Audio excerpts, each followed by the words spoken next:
ask you first to make sure that we silence our cell phones so that we don't have those disruptions tonight. And before we begin with the meeting, I'm going to ask Andrew Zahn to lead us in prayer. So, Andrew.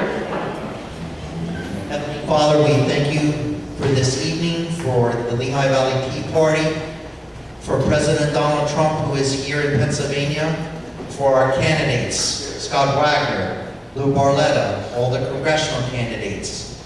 Help us as individuals to put people in our midst that we can inspire them to realize that what is important in this country is freedom, and that our freedom comes from God. Bless this meeting. In Jesus' name, amen. Amen. If we could rise for a pledge of allegiance. I pledge allegiance to the flag of the United States of America and to the republic for which it stands, one nation, under God, indivisible, with liberty and justice for all. Many of you may be familiar with the Michael Strange Foundation and Extortion 17. Michael Strange was a SEAL 16 member. He's the son of very good friends of ours who we've had up here before. And we're going to dedicate the national anthem to him as well as to all of us in America. But he passed away on August 6, 2011 in Extortion 17. So we will start with the national anthem here.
Campbell will be speaking with us in a few minutes here, and I think a lot of us know Simon, and we'll let him do his own introduction, and he's going to take it from there when we get started with him.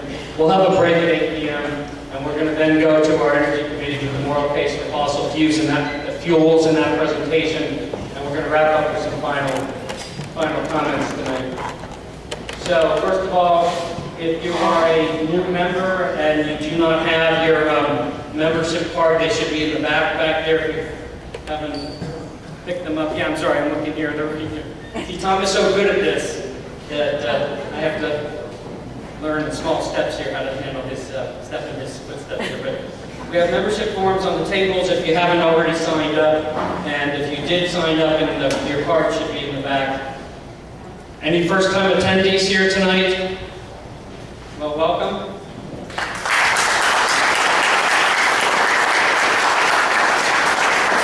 For all of our returning members and for those attending for the first time, we are in a battle for the very soul of our nation with this progressive wacky left that's attacking us every day. So why we are here tonight is to pursue this battle, and that's why we do what we do here. So welcome, and thank you for coming tonight in this August night.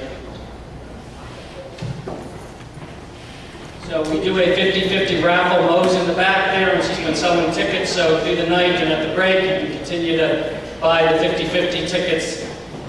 We need to pay for a lot of stuff to put this meeting together, including this room and everything else that goes along with it, so please be generous when we have the buckets at the tables, as well as the raffle tickets that are being sold, and we'll draw that at the end of the meeting.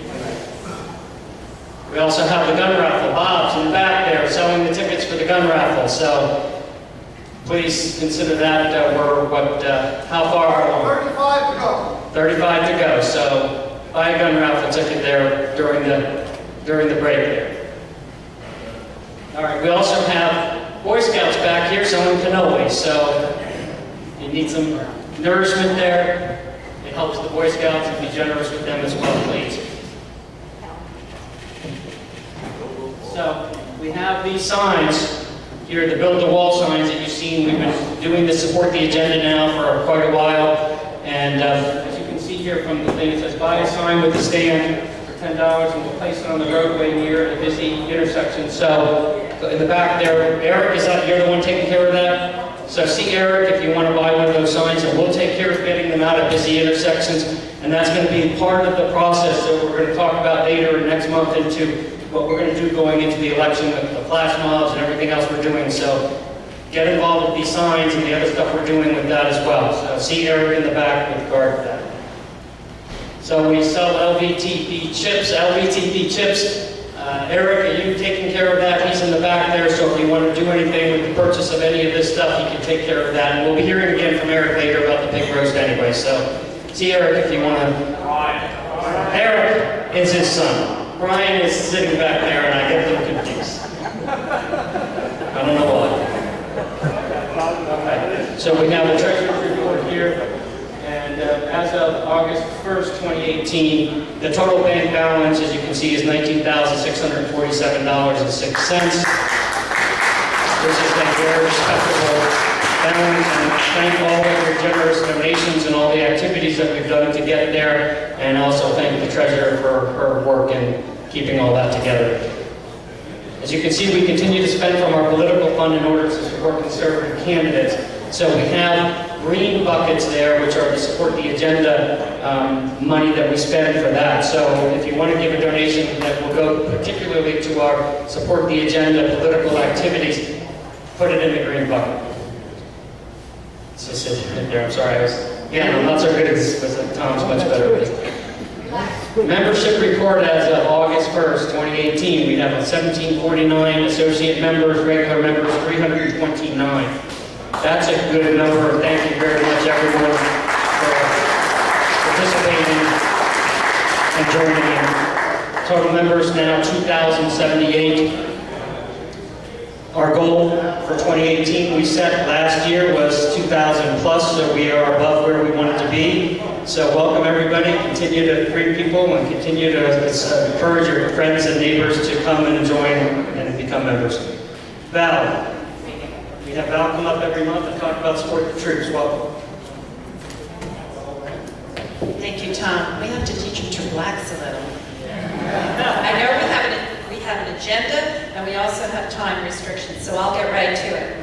Many of you know what we do. We send packages to our military, so I need names. We're low on names right now. Anybody? Find out from your friends if there's people out there that we're missing. I hate to hear, oh, my grandson just got back from Afghanistan and we didn't have his name. I hate to hear that. So, ironically, I was going to remind you about Michael Strange. I don't have to. That's a God wink to me.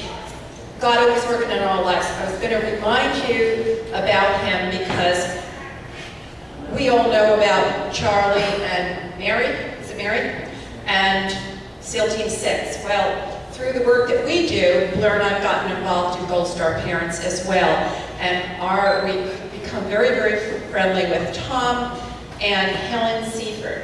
Their son Christopher was the first Pennsylvania casualty in 2003. God knows how many there have been since then. But anyway, through them, they have a branch of Gold Star Parents, and they're in the PA, it's a strange town.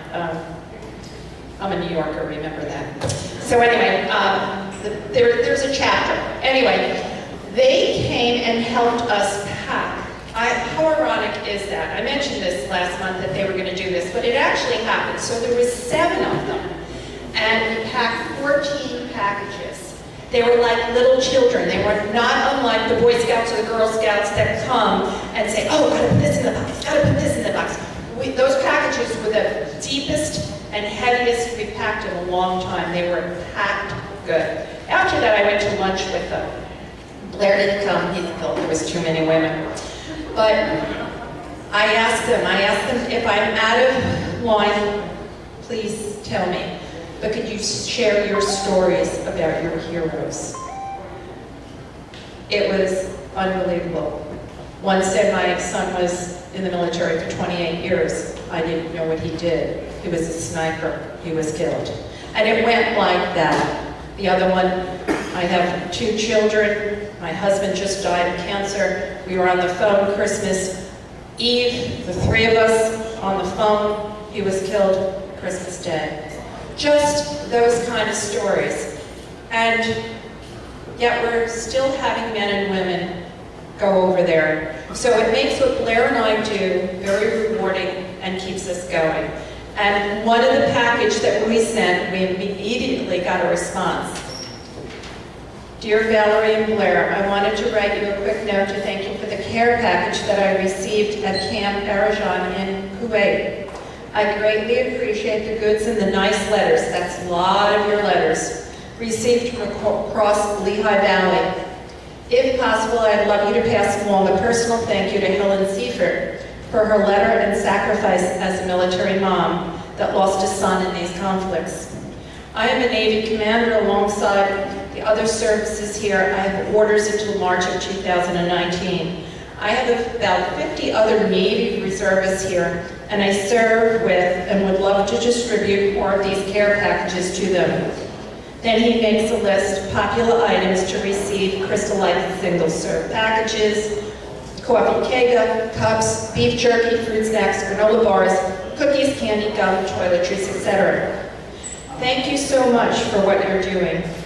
You are making a huge impact in improving the quality of life around here.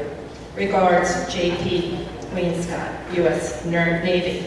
So I thank you for your support. I do need popcorn and beef jerky. We won't be here next month, but you can always bring things, even if we're not here, someone will take them and get them to us. These Gold Star parents are having a golf outing, which supports many different charities like us. So if anybody's a golfer, I have this in the back. I want to thank you. God bless all of you, all of our military, President Trump, and America.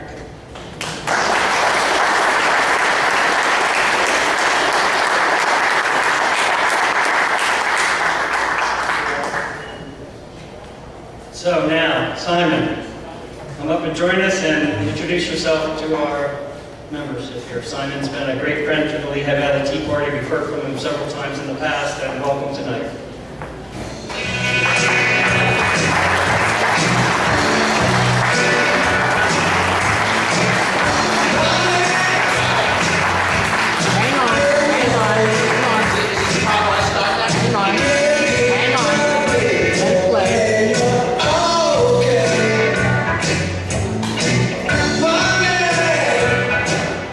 Because it's all about money. I was just where I'm going to start. Like, I don't know.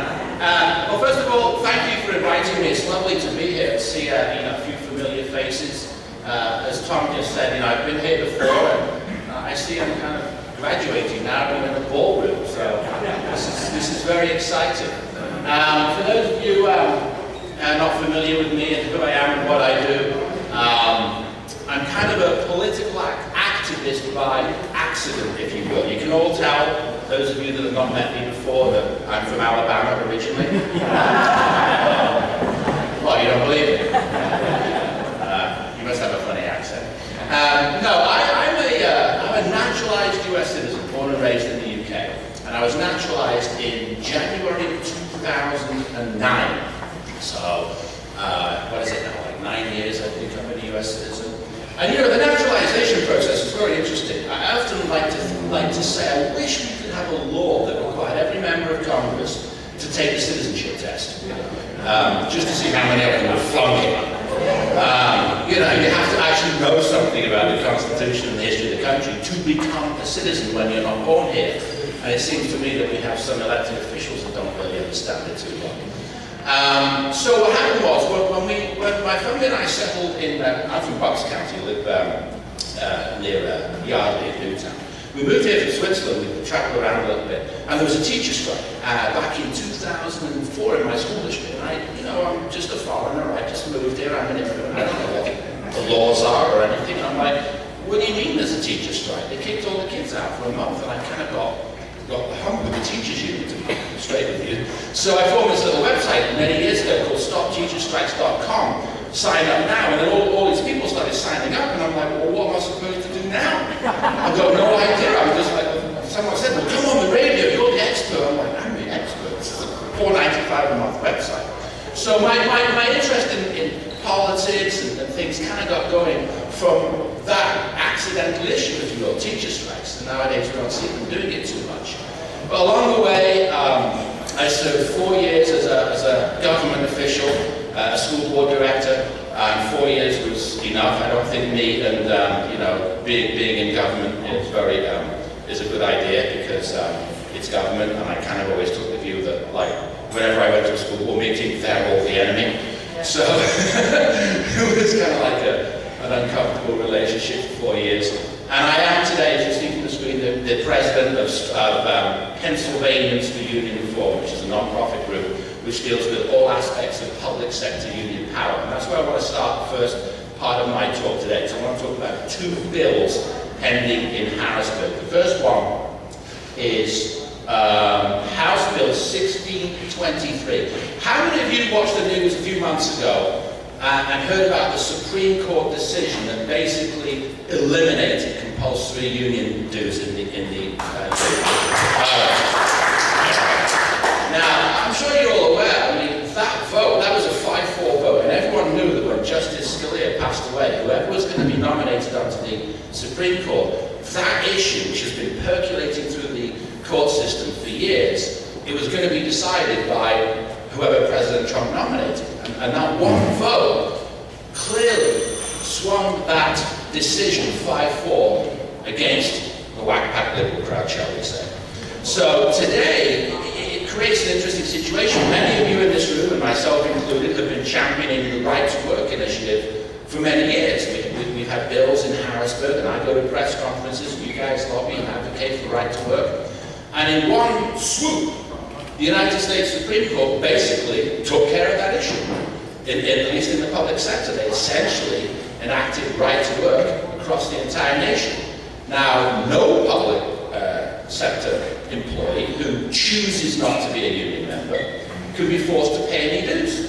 So it's phenomenal. I mean, it's not just a Pennsylvania problem that got solved, it's an issue that got solved across the entire nation. So those of us that have been championing right to work kind of need to find a new hobby, right? But there's always more hobbies to find, right? And that brings me on to 1623, because those of you that have been around the right to work issue, you may have heard the union's view. The counter-argument to compulsory union dues was they say stuff like, it's not fair that we, the union, have to represent a non-union employee. They're a free rider if they don't pay any dues. Some of you heard this before? Yeah, the free rider, right? And that argument always frustrated the daylights out of me, because in any school district, there's only one union for the teachers. The unions, public sector unions, have been granted, the left create words that don't exist, like collective bargaining. It's a fake phrase. It's called monopoly bargaining.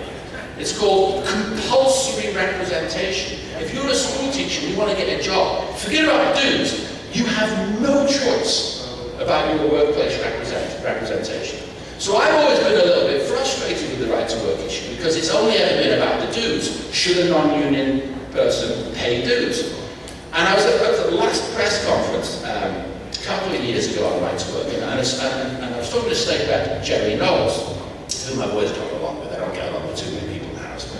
And I said, Jerry, right to work is kind of like, should a non-union person pay dues or not? How about we go for the real freedom solution and say every employee shall have the right to choose their workplace representation? And he goes, oh, do you want to come on a TV show and talk about it? So Jerry Knowles and I did spur of the moment this TV legislative show in Harrisburg. 3 months later, he introduces the bill. So that bill there, 1623, is me and Jerry Knowles having a chat, figuring that every employee should have the right to choose their workplace representation. Now, why is that important? It's important for 2 reasons. Number one, it would further inflict pain on public sector unions. That's a very total reason. It's a very total reason. Yes, I'd like to say that and not be put it after the couch. Oh no, we don't want to be mean to public sector unions. No, let's be really mean to them because they're mean to taxpayers. Because what it would do, right now, under the Supreme Court precedent, they still have their monopoly. So they still have to represent everyone in the union. And now that someone's not a non-member, they just don't pay any dues, right? And I've always taken the view, well, why is it, particularly in public schools where this issue is the hottest to me, why is it that we pay our most talented teachers the same as our cranky ones? Why? In no other business or industry would that make sense, right? We hold the best back and we protect the worst. And so I said to Jerry, what about a bill that just says, we'll call it, and I said to him, I was a little bit cheeky, let's call it the Fairness to Union Bosses Act. What I mean by that is, if someone's not a union member, then you, the union boss, don't have to represent them. Right? And I floated this idea on television to Wendell Young. You know Wendell Young who runs the liquor store union? Yeah, King Wendell IV, as I call him. And only in Pennsylvania are union bosses royalty, right? He has Wendell Young IV. He makes like $300,000 or something like this, right? So, making money off of dues from some liquor store clerks who are making $10 an hour. Anyway, I said this to him, well, what about the idea that you should just represent your members? Why? With the Lehigh Valley Tea Party, do you guys go out there and say, we're representing you across the street even though you're not a member? No. Like, you might say that you represent your members, you might encourage people to become members, right? Only in government do we allow public sector unions to say, union bosses to say, I'm representing you, whether you like it or not. So the idea behind 1623 is to take right to work to the next level, which is to say, if you're not a union member, then you're not represented by a union. You are free to choose your workplace representation. It's the most common sense bill in the world. If you think about it, you could negotiate on your own, you could form a competing union, hire a lawyer, do whatever you want. And what that is, what 1623 is, it's officially called the Freedom of Representation Act, because State Representative Knowles wouldn't go with the Fairness to Union Bosses Act. I wanted to call it, right? Okay, fine, we'll call it the Freedom of Representation Act. But that would liberate the ridiculous argument that the union bosses have had. It's not fair to us, to represent people for free. That would go away. Don't represent them, right? And that way, anyone who wanted to negotiate, particularly a school teacher, for their particular talents, their skills, could be free to do so away from the union. I mean, we hear a lot in Harrisburg and DC about merit-based pay for teachers, and politicians, they scratch their heads and how would you do it? How would it be fair? I have to think, what a ridiculous conversation that is. The way that merit-based pay for teachers happens is, let's say Mrs. Smith is not in a union, not represented by a union, negotiating for herself. She goes and has a conversation with the principal, the superintendent, and the school board, who figures it out. Why do we need Harrisburg or Washington, D.C. in the middle of the conversation between Mrs. Smith and her employer? Makes no sense. Whatever the metrics are, whatever the teachers working different demographics, different challenges that they have, that negotiation between that individual employee and her school district employer is not a conversation that we need politicians in Harrisburg or politicians in D.C. getting in the middle of. It's just as simple as saying, give Mrs. Smith the right to go talk to her employer. And that's what 1623 does. What it does is it would basically tell the unions, you no longer have a monopoly. Right now, you can't force anyone to pay you dues, but we want to go to the next level. You can no longer force unwanted representation onto anyone.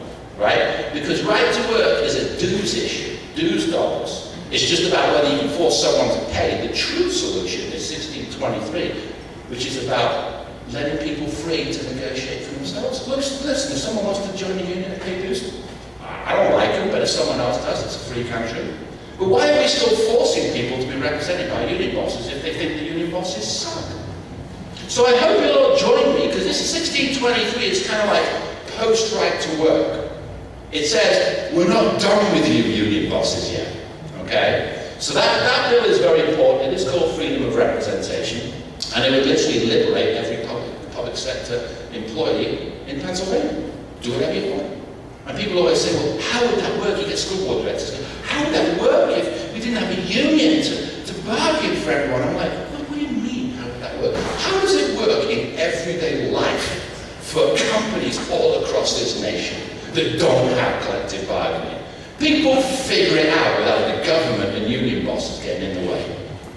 So that's what 1623 is. It's kind of new. It's a new idea, which in Harrisburg requires a lot of work to get people to understand it. You know, Harrisburg tends to move very slow, and you know, you mentioned freedom of representation. They don't know what that is, and it's as simple as pick your own representation. Okay. The second bill I wanted to talk about, and I hope I'm making sure we're on time, because I know you guys want to tie ship. We don't have time for Q&A. This issue, oh my goodness, slap suits. First of all, let me just see by show of hands. How many people have heard of the expression, you see it on the screen, slap? Show of hands. All right, a couple, not many. Good. Well, not good actually. You probably got a reason why you've heard of it. Which means I have some education to do here, because this, to me, is the biggest issue that I'm involved with politically. SLAP stands for Strategic Lawsuit Against Public Participation. Much like most of you in this room, a year or two ago, I'd never heard of this expression. There are states in this nation that have passed an anti-SLAP law. And that's what Senate Bill 95 and House Bill 95 would do. It would pass an anti-SLAP state law. Again, SLAP stands for Strategic Lawsuit Against Public Participation. Imagine, let's say, video of this meeting goes online, and let's say Fred from the audience had given a speak, and Fred was sticking it to some politician about some issue, right? The next thing you know, Fred gets sued, the Lehigh Valley Tea Party gets sued, because the person, the politician, just said, you defamed me. What you said is tortuously interfered with my business. It's a frivolous lawsuit. The point of it is to shut Fred up and shut the Lehigh Valley Tea Party up. So a lawsuit is filed and it's frivolous. Question, what do you do? What does the Lehigh Valley Tea Party do? $19,000 in the bank account? Fred's scrambling, talking to his wife. He's been sued for nothing more than political speech. And the first thing you all say to yourselves is, you can't sue someone for political speech, right? It's the First Amendment to the Constitution. The type of speech in this room is the most protected of all speech, correct? Right? But here's the sad reality of life. You can be absolutely right about the First Amendment, but there is still nothing to stop anyone with money and power from filing a frivolous slap suit just to try and shut you up, right? And these slap suits are the most destructive thing in our democracy today, and they happen on both sides of the political aisle. Liberals get slapped, and conservatives get slapped. Anytime you have a powerful group that doesn't want the speech, the criticism, maybe you went on Yelp and gave a consumer review and said the dishwasher I bought was absolutely horrible. Next thing you know, the dishwasher's manufacturer sues you for tortuously impacting their business. Slap suits are a reality across the landscape. And they're a travesty. They are an absolute travesty. Because even though you're right, and even though it's frivolous, and even though your speech is constitutionally protected, when you get sued, they will tie you up in legal fees, beat you down, demand discovery, your emails, just to shut you up till you settle, go away, and don't speak again. That's what a slap suit is.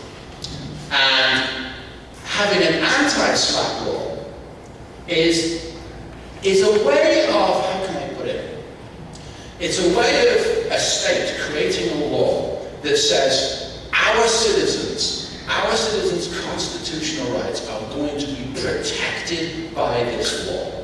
Because when you get sued, the reality of it is you can try things like a preliminary motion to say my speech was protected, but the system is geared against you as a defendant. They only have to get over the first hurdle, and then they're torturing you for maybe years. And an anti-SLAPP law says, if someone sues you or any group frivolously, the anti-SLAPP law says you can file a motion immediately, within 30 days, to say my speech was constitutionally protected, that lawsuit is frivolous. Quickly, within 30 days. And if the judge agrees that it's constitutionally protected speech, you automatically get your legal fees back. Does anyone here oppose that kind of a law? Does anyone here support it? Yes. Thank you. These SLAPP suits are never an issue until someone hits you with one. And now my lawyers don't want me to talk about mine, so therefore they're not here. PSBA are not my friend right now. The School Boards Association, slappers as I call them, entities that file these suits come in many shapes and sizes. It might be a housing developer that slaps let's say a liberal environmental group that wants to stop some development going on. And they're lobbying and petitioning the township. The developer sues them for defamation, commercial disparagement. I'm against all forms of SLAPP suits. I don't care if you're a liberal or a conservative. All of us have a God-given right to speak. And so SLAPP suits are a travesty. Because what is I listened to this hearing that I put on my Facebook page, which you can go to here, a legislative hearing in 2014 where one of the lawyers that was representing a defendant that had been sued was saying, in Pennsylvania, you only have as much free speech as you can afford to pay in legal fees. What a trap. And when he said that, I got really mad. I'm like, right, I'm on an anti-SLAPP mission. When we have states like Texas, a big red state, passing an anti-SLAPP law, California, a blue state, passing an anti-SLAPP law, you know it's a non-partisan issue. I don't think there's anyone in this room that would want to deprive any liberal their right to free speech. Because if we say that a liberal's right to free speech can be compromised, so can ours be, right? The way you deal with speech you don't like is more speech, right? We compete in the marketplace of ideas politically, and SLAPP suits interfere with that process. So I'm really encouraging you to look at this bill, House Bill 95, an anti-SLAPP law, and think of it. You know, when we have other states that have these laws, think of it again like a protection around the First Amendment that you can use in court quickly to kill it, that we don't currently have. And we are the birthplace of freedom in Pennsylvania. The fact that we don't have an anti-SLAPP law is a travesty. When I first found out about this, the chief sponsor of this bill in the Senate is Philadelphia Senator Larry Farnese. And this is a guy on every political issue is diametrically opposed to someone like me. I testified at a teacher strike hearing many years ago. He was like hassling me because he's mobbed up with all the unions. Anyway, he came out with this bill because a number of groups were getting sued in Philadelphia for SLAPP suits, and so it kind of has this Democrat ring to it because Larry Farnese is the chief sponsor. In the House bill, he's gotten one of his buddies in the House to introduce it. And when I found out about this thing, I looked at House Bill 95 and there was like 7 Democrats on it. And I thought, right. I called up Russ Diamond, who I've known. Any of you know Russ Diamond? I think he's a great statement. He's a phenomenal statement in my view. Lebanon County. And I said, Russ, take a look at this bill. It's like this bill is like 2 pages long. It says if you get slapped, you have a right to tell the judge your speech is constitutionally protected. It's literally 2 pages long. Russ looked at the bill and signed on to it in literally 5 minutes. So all of you in this room have a house rep. And I'd like you all to please call your house rep and say, listen, I don't want to be dealing with this garbage. I don't want any group I'm dealing with this garbage, with these slapses. I need you on this bill. House Bill 95. It is truly a nonpartisan bill. And in my view, if we don't have this kind of a law, all of us are sitting in this room living under the benevolence of the powerful who just haven't yet tried to silence. Our constitutional rights deserve an anti-SLAPP law. Okay? And that's the bottom line. So I wanted to make sure, I kind of like have a lot to say in my head, and sometimes when I get asked a question, I can go on for 10 minutes, and I want to leave like a little extra time for Q&A. So I do hope you have some questions, because there's a lot of stuff that bubbles around in me that kind of comes out when I'm stimulated, so to speak. Okay, so we'll do it like we always do. We'll give you a mic, so don't speak unless you have a mic. And I see Brian has his hand up, so I'll hand the microphone to Brian.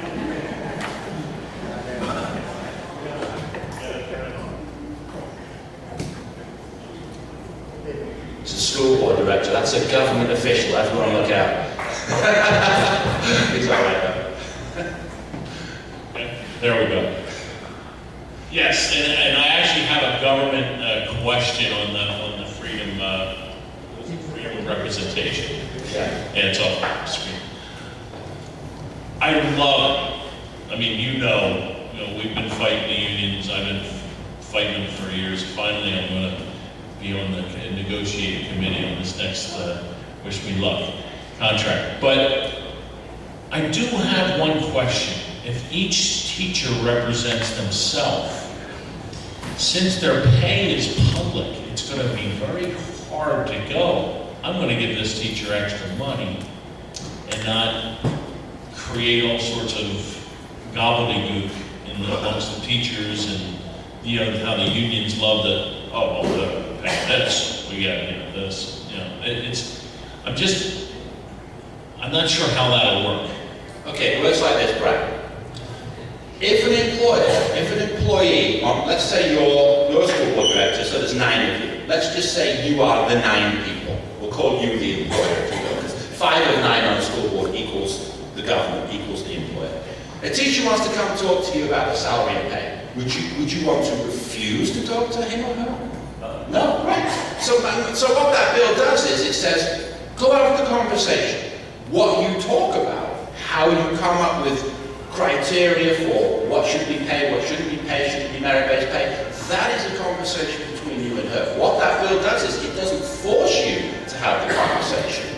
It simply says if Mrs. Smith wants to come talk to Brian, she shall have the right in law that she currently does not have. Right now, the union boss can only talk to you, and this way it says, out the way. Now, if Mrs. Smith doesn't want to deal with the fallout of, oh, you know, teachers paying off of each other and competing with each other, then I guess she'll go to the union. The bill simply says, choose what you want to do, and don't get in the way of a conversation that 2 free parties should be free to make without government or union boss interference.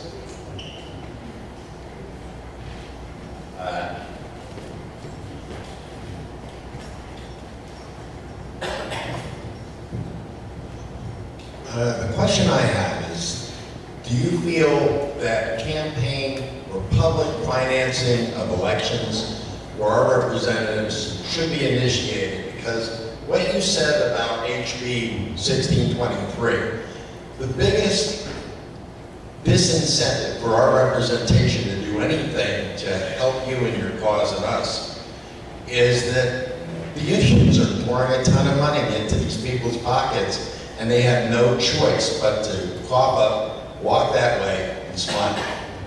Your thoughts? On campaign finance laws? Is that the question?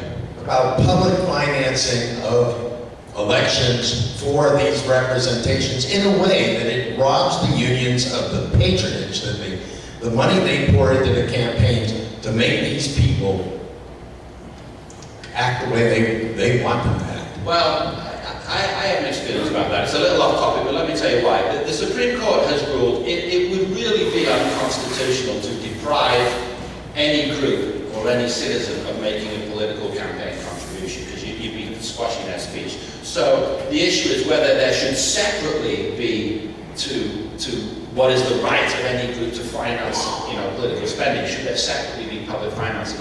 I don't know.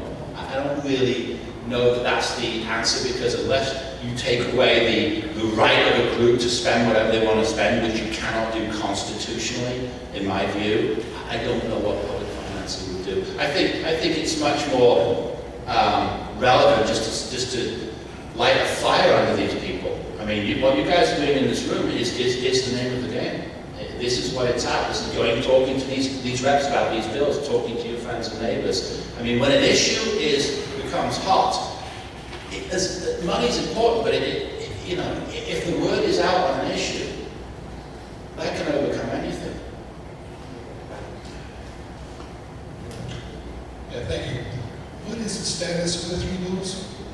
2 bills. They are just introduced at the moment. They're in committee, so they haven't had a hearing. I'm sorry, let me back that up. The Freedom of Representation Act, me and Jerry knows that bill.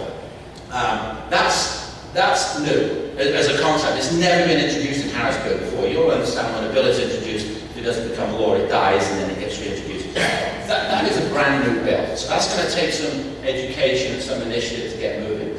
The anti-SLAPP bill, that actually passed the Senate in, I think it was March of last year, on a huge bipartisan vote. It was like 42-8.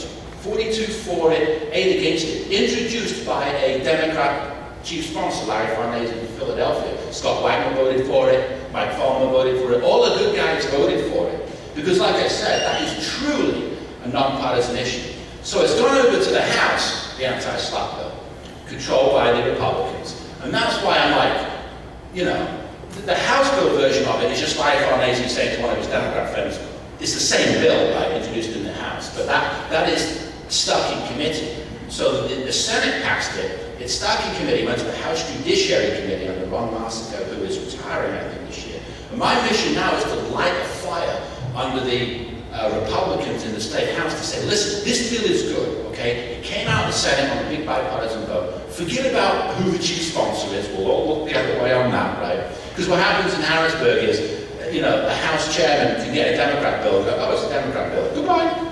And we're trying to overcome that mentality and get the House Republicans to understand that liberal groups slap conservatives. It's not just, you know, business groups that slap people that, you know, might be more of a liberal orientation. So it's in the House, and I don't think they're not woken up to it, is the answer. 2 quick questions. First, if someone doesn't pay their taxes, can we call them free riders? And, right? I mean, it's a perfect response to someone not paying union dues. If they're free riders, then if somebody's not paying taxes, they're free riders, right? I wouldn't like that analogy. Unions are, well, yes. I mean, philosophically, if you're not paying taxes and you're taking advantage of government services, sure. But the issue with the union bosses, with free riders is, you know, they're private entities, right? The teachers union, PSCA, is not a governmental entity. It's a private group that's been given the right and power to form a monopoly in school districts and then tell, you know, 800 teachers, you're in our monopoly, and therefore we bargain for everyone in the monopoly, and if you don't pay us, you know, it's not fair to us. No, they're not free riders. They've always been captive passengers because you don't have a choice right now about your workplace representation. You can't go talk to Brian that if you're a school teacher, that, you know, there would be an unfair labor practice if he opened his mouth, because he's not allowed to do that. So the concept of free riding in the context, I understand the point you're making. In the context I'm making it, it's a little different. I don't think anyone should be forced to be either paying dues or forced to be represented when, you know, if you don't want to be, why should you be, right? So. The other question is, you mentioned that Scott Walker was in favor of Scott Wagner. Right. He voted in favor of the anti-SLAPP bill. Yeah. Do we know how the governor stands? I don't know, but I'm imagining with it being Larry Farnese, who's the chief sponsor from Philadelphia, I'm guessing Tom Wolf would sign it. I don't think I haven't heard a public position on this. To be honest, I haven't really heard Scott Wagner talk about it. I wish he would, although you may look the two of them agreeing with each other. So I don't know, but my thing on it is, my opinion on that bill is, if we can wake the House Republicans up, if we can say, listen, this is important, Just wake up, forget about the chief sponsor. Get this bill passed, it's already out the Senate. I think whoever was governor will sign it. And to me, it's not that often you actually get an initiative where you go, yeah, it's truly, truly nonpartisan. I mean, I actually get mad when I hear of some liberal environmental group getting sued. I might not like their ideas, I might be opposed to them, but the way we operate in the United States of America is we compete with our ideas and our speech. We don't go sue someone because we don't like what they're saying. And some of these business groups that file these slapsuits, I'm like, hey, this is not cool. PSBA, the School Boards Association, since I'm not supposed to talk about it, so I will.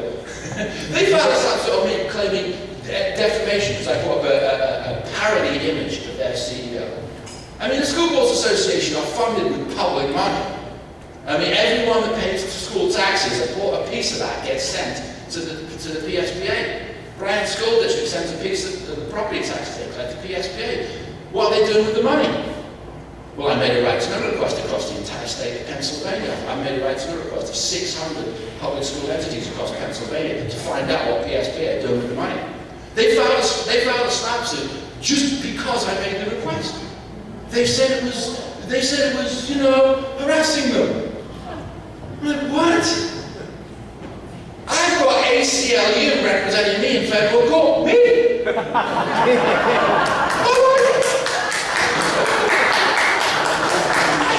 I said to my lawyer, the ACLU are never going to take me as a client. He's not got a summon, they will. And they did. I'm like, they're all right, the ACLU. I might not like all the things they advocate for, but on this issue, I'll tell you, when it comes to free speech, they are kind of an equal opportunity offender. I mean, you know, PSBA are a liberal group. And they're going down in flames. But anyway, that's a separate issue. I'm not supposed to talk about that, so none of you heard that. But my point is, I didn't want to make it about me and what happened with me. That's just how I woke up to it. When I asked the question, I mean, 2 hands went up. You even know what slap is. I want you to imagine everyone in this room gets sued just for showing up at this meeting. Frivolously. You'll be mad. And then you'll get on the phone and say, where's my Republican House rep on House Bill 95? Don't tell me you're killing it in committee when it came out of the Senate on a 42-8 vote. Get it passed. You can tell I kind of worked up about slap. Because to me, you know, when I became naturalized, there was a ceremony, right? And at the end of it, before you do the oath and you enter your new country, and there was probably 62 people in the room that day in Philadelphia and over 30 countries. And I looked around and many of them had tears in their eyes. You know, I come from the UK, so I guess you would say that's a democratic free country. And for me, I was getting a second passport. But for many naturalized American citizens, I looked around the room and it's a very touching moment to realize what it means to be an American citizen when you've come maybe from some countries where they'll put you in jail for your speech.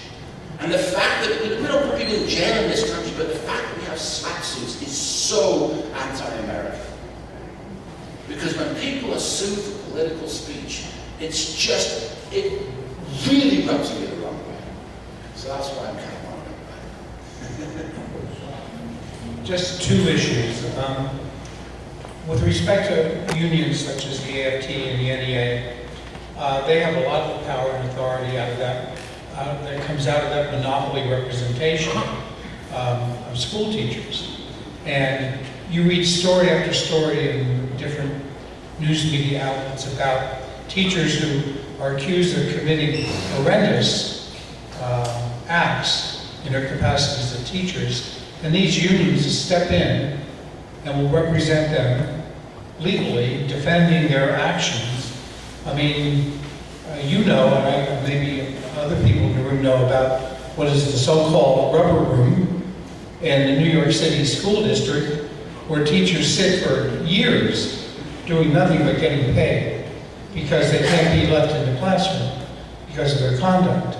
So I would like you to respond by saying what you think are the pros and cons of the unions saying to the teachers, you know, you're not going to have anyone standing behind you if you're if this bill passes, this freedom of representation passes? You're going to be out there on your own.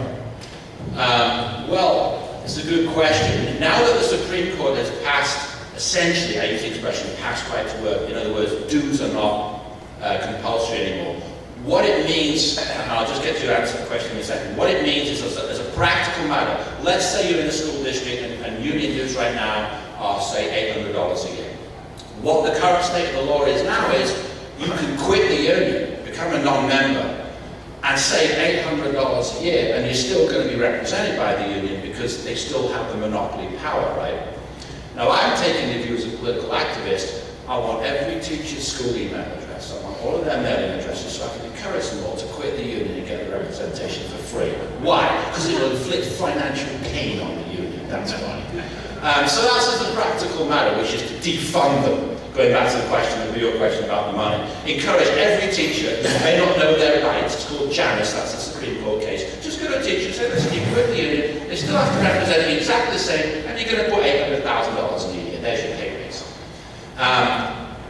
To the point about how to address the unions now, for the first time in history, now have to do something they've never had to do before. They now have to make a sales pitch, which is getting to your question. In the old days, they used to say, well, since you're forced to pay us about 80% of the money anyway, for a few bucks more, you might as well become a member, and then you get our liability insurance. Now they have to say to someone, oh, you know, we really want you to become a member and pay the 800 or pay the 1,000, and they've got to have a basis to doing so. And I think your question is, they will likely say stuff like, oh, well, without us, you'll be hung out to dry. And so how do you counter that argument? I think there is a need to, only in the sense of the people, this is just my opinion, the teachers that would believe that, in other words, oh, Brian will be mean to me, he'll cut my pay in half and I'll be hung out to dry. They're probably not the kind that would ever want to go negotiate. They're probably the duds that want the union boss to represent them. So I think this kind of a bill would actually be most appealing to the best and brightest. The ones that view the union bosses as holding them back. The ones that view the people down the hallway that are knocking off at 3 o'clock every day when they're there at 8 o'clock. They're the ones that will probably want to be liberated by it. So I don't think you'll see a mass exodus of everyone wanting to leave and represent themselves. But even if it's just 10% or 20%, it's going to impact them. And I think that's what it's about. It's about freeing our best and brightest to go talk to their employer if they want to. You know, it's a free country. I'm all about freedom, you know. Freedom to speak, freedom to negotiate, freedom to do anything. Let's do the last question. Sorry, quick question. In terms of, yes, the right to work, and we don't know statistically how many people have elected not to be represented by the union. When will that kind of information be coming out? It's on my website. Well, the unions have had to declare they won't have to do it anymore. What's called agency fee payers. Before the Janus decision came down, a non-union employee would pay, it's not 100% of dues, it's like, say, 80%, 90%, and they call it agency fees. And they had to declare those numbers. So PSCA, the last time I looked, which was a couple of years ago, they had about 6,000. Oh, but AFSCME, you all know the state union AFSCME? Yeah, the numbers there blew me away. They had about, at the state union level, AFSCME Council 13, I forget, the total monopoly bargaining agreement, there's about 50,000. They had something like 14,000 agency fee payers. What that means is now, the Janus decision's come down, 14,000 people now don't have to pay any dues. So AFSCME just took a massive hit under the Janus decision. PSCA have done a much better job over the years at really just like clubbing in the teachers, you know. And that's why you see like 6,500 agency fee payers versus out of a body of around about 180,000 members. But now that, like I said, now that there's a financial incentive for every teacher to quit, I'm on a mission. And the unions, I've always seen like the unions' legal department blasting out stuff to all the school districts. You're going to get right to know requests from your teachers' emails encouraging them to quit the union? And I'm like, yep. So they're kind of like freaking out right now. They're trying to figure out how to deal with this idea that when more of their members can quit and get representation for free, that they're going to take it in the wallet. this money to go. And that's how we're doing it. Thank you. Thank you very much. I appreciate it. Thank you.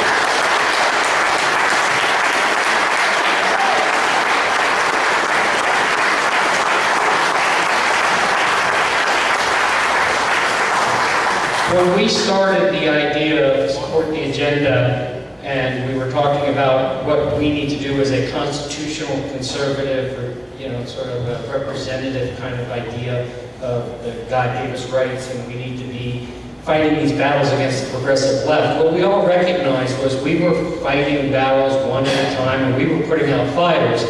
And what we started to shift to in our own organization, and this is exactly what Simon is doing, is we're actually shifting and taking the battle to them. And that's why we owe him and people that are fighting these battles at all the level a debt of gratitude. Thank you, Simon, for everything that you've done.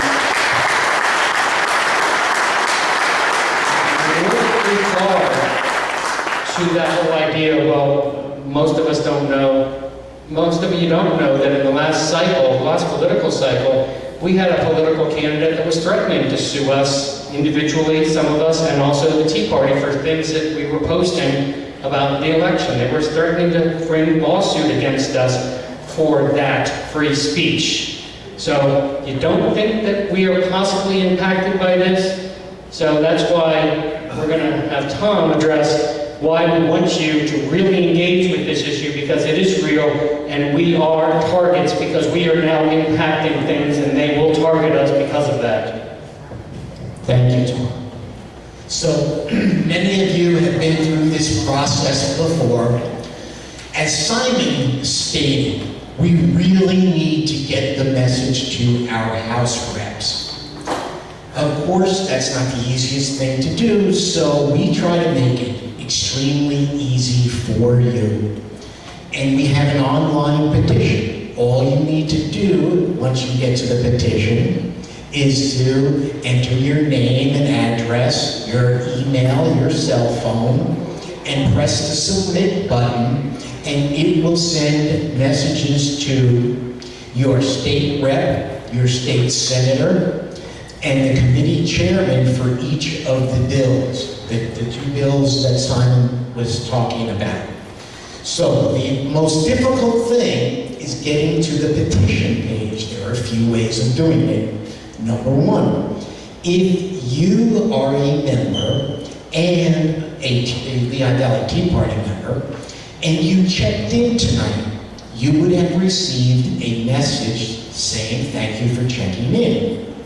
Well, all you need to do on your cell phone is reply to that message with the word unions. And when you do, the system will send you a link to the petition. Tap the link and you will be at the petition. That's if you are a member and we have your cell phone number and you checked in. If you have a cell phone and you want to scan, if you're really cool, just scan the QR code, that will bring you to the petition. And if you have none of those things, just go to lvtp.org/unions. That will take you to the petition. I sent mine in a week ago, and my House rep is Bob Freeman. Well, he's a Democrat. He happens to be a co-sponsor on HB 95, and he normally takes 2 to 3 weeks to respond. But it was 3 days he responded and said, oh yeah, you'll be happy to know that I'm a co-sponsor of HB 95. So I'm like, yeah, they're getting the word. So it's really, really important for you guys to complete these petitions online. And please, please, please, take a flyer. There are a bunch of them on tables. If you don't have any, pick one up off of another table and give it to a friend. We've got to get the word out. Thank you. Thank you, Tom. So, we rely on your generosity, and you guys have been tremendous over the last couple of years in increasing your spending and contributions and participation in our raffles and everything else. So we just ask you to continue to do that. We have buckets on the table for donations to cover the cost of the meeting. We also have the buckets in the back to cover the cost of the support the agenda stuff, and obviously we're still selling various raffle tickets. So please be generous in your endeavors, especially during the break. I'm sorry, I don't know if did I cover that? And you can put it on the chips if you're short of cash, and that's what we talked about, Brian, and the chips back there. So we'll have a break now, and we'll be back in 15 minutes. Thank you, God bless you, and we'll see you in 10, 15 minutes.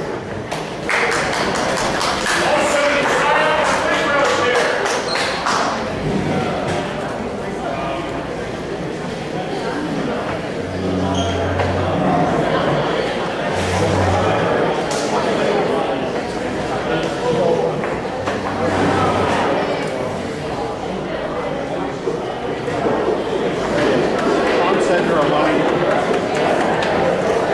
They remind you.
what's on screen. You don't have to turn around.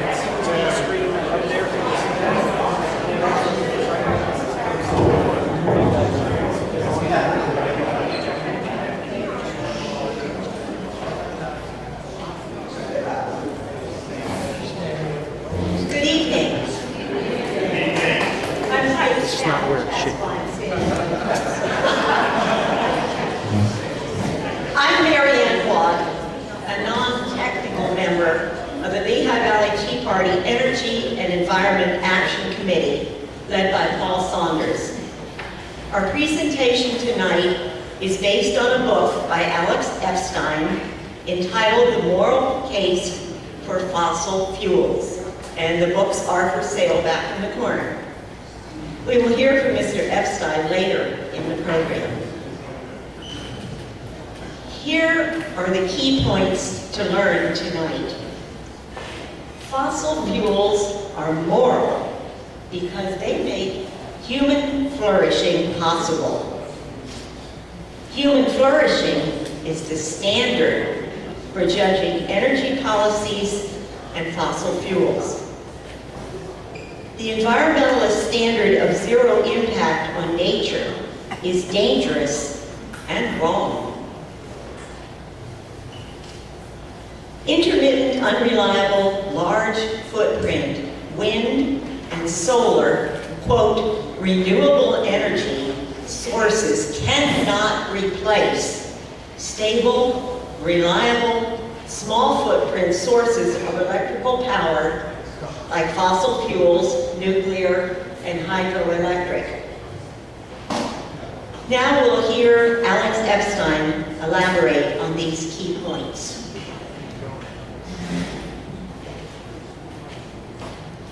Every year on Earth Day, we're supposed to reflect on all the ways we've made the planet worse. But what if we try something different?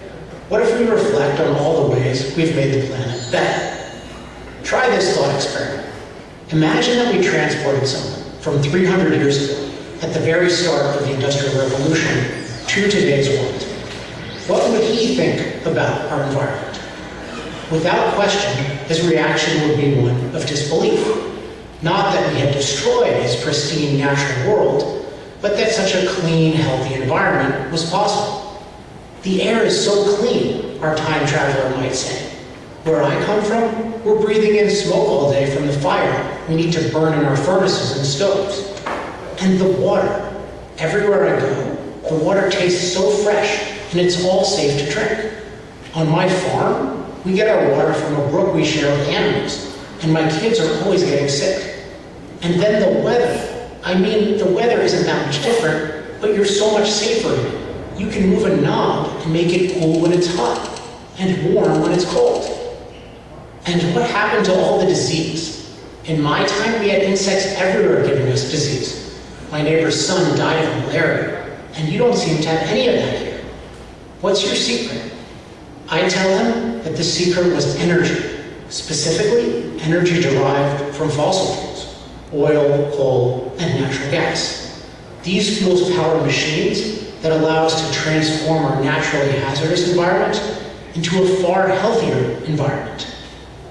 Most of the natural world is too hot or too cold, has too much rainfall or not enough.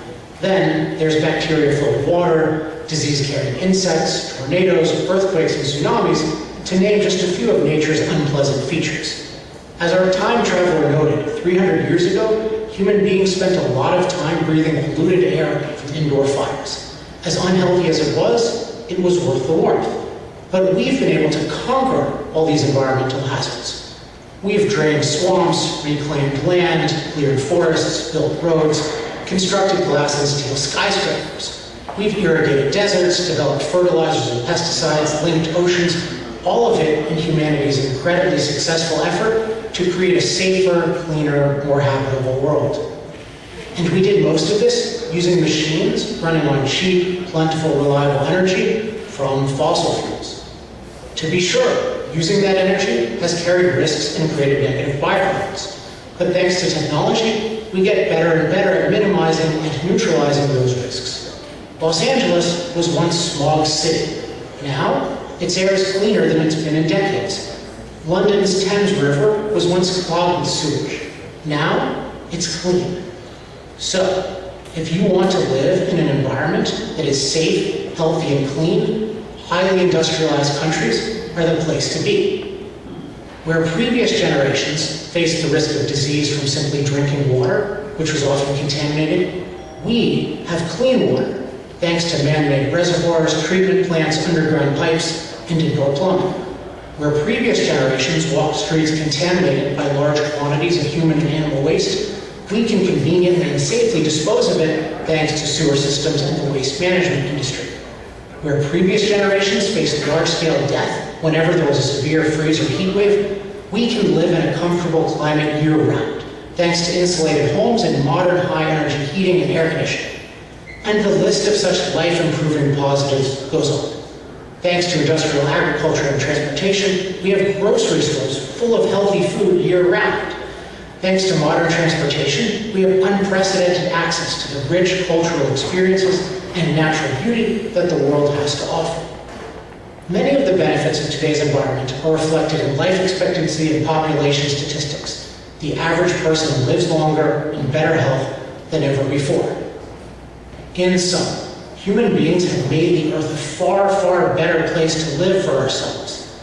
Yet even though life is better than ever, we are racked with guilt over our industrial development.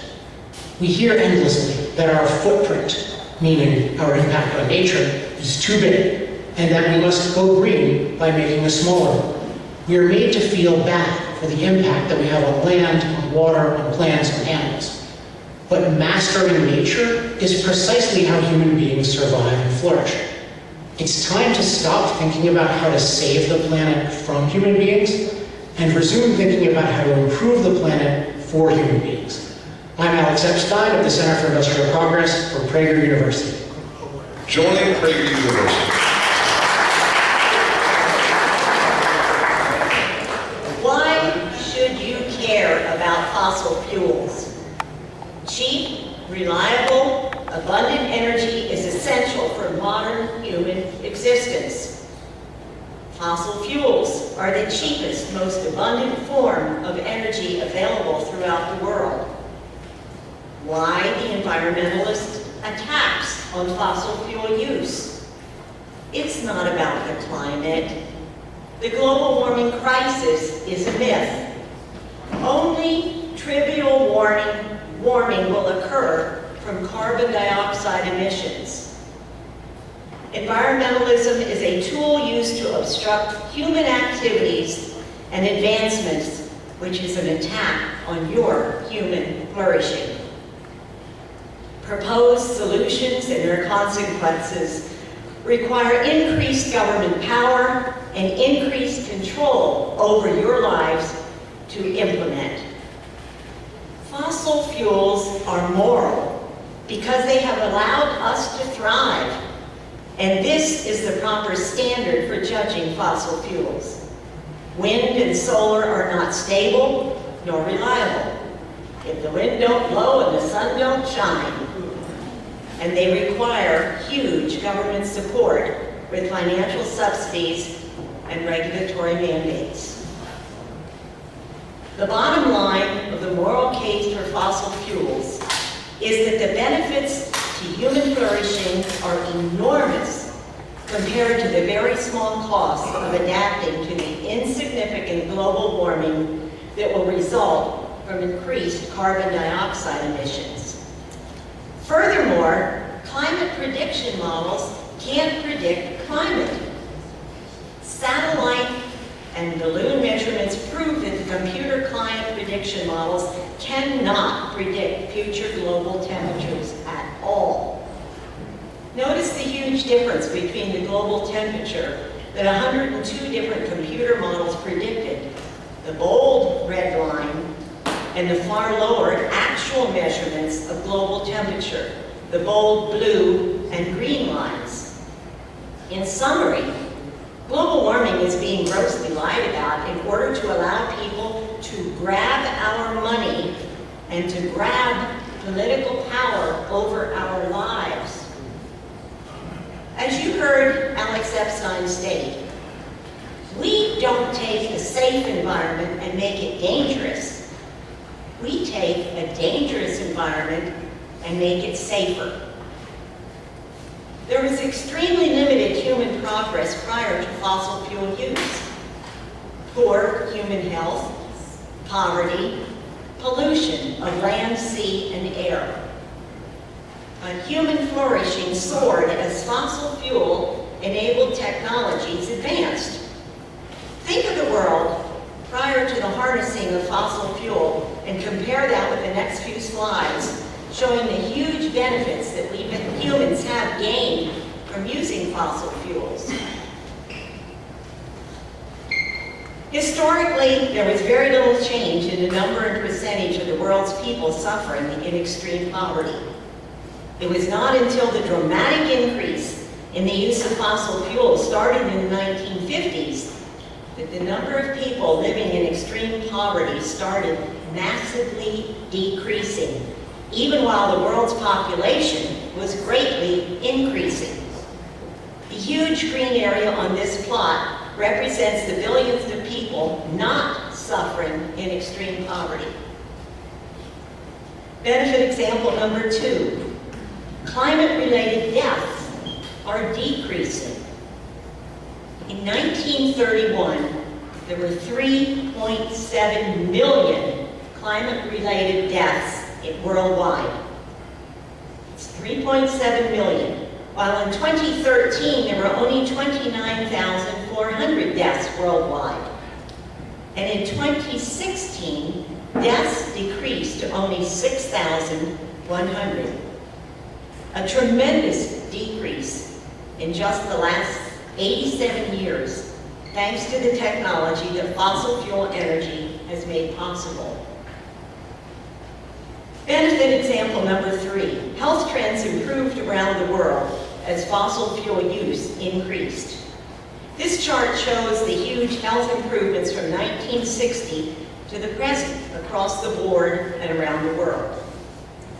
Notice how the rate of infant mortality, the deaths of children under the age of 5, and malnutrition has decreased, while life expectancy has increased during a period when fossil fuel usage and the technology it makes possible was massively increasing.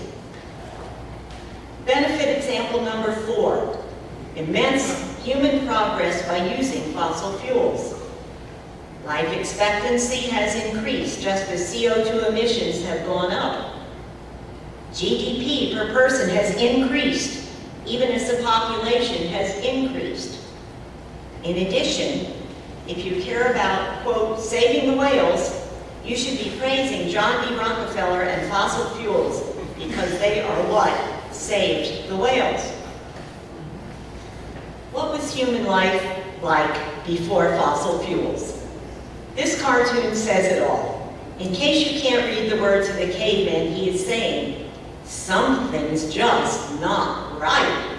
Our air is clean, our water is pure, we all get plenty of exercise, everything we eat is organic and free range, and yet nobody lives past 30. And now I'm going to turn the presentation over to Dave Boxdance. Dave recently retired after almost 40 years in nuclear plant design, and he can address the consequences that will result if environmental fanatics are successful in getting fossil fuels banned from our economy in the future. Dave?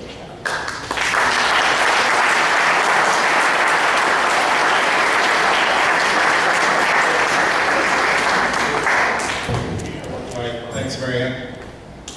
Yeah, my name is Dave Boxdance.